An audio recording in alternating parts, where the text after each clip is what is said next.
இது sky news Tamil வழங்கும் மற்றும் ஒரு முக்கிய செய்திகள்.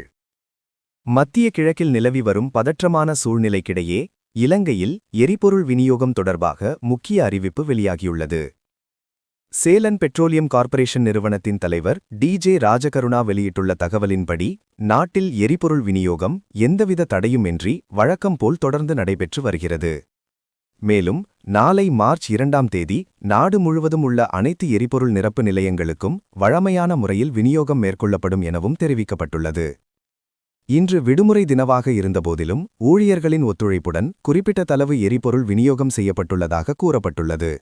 அதன்படி டீசல் 1,33,211 லீட்டரும், ஆக்டேன் 92 பெட்ரோல் 2,09,600 லீட்டரும் விநியோகிக்கப்பட்டுள்ளது.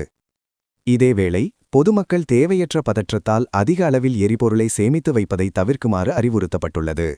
வீடுகளில் சட்டவிரோதமாக எரிபொருள் சேமித்து வைப்பவர்களுக்கு எதிராக கடுமையான சட்ட நடவடிக்கை எடுக்கப்படும் எனவும் எச்சரிக்கை விடுக்கப்பட்டுள்ளது. இதுடன் செய்தி முடிவடைகிறது. இதுபோன்ற செய்திகளுக்கு ஸ்கை நியூஸ் தமிழோடு இணைந்திருங்கள். நன்றி.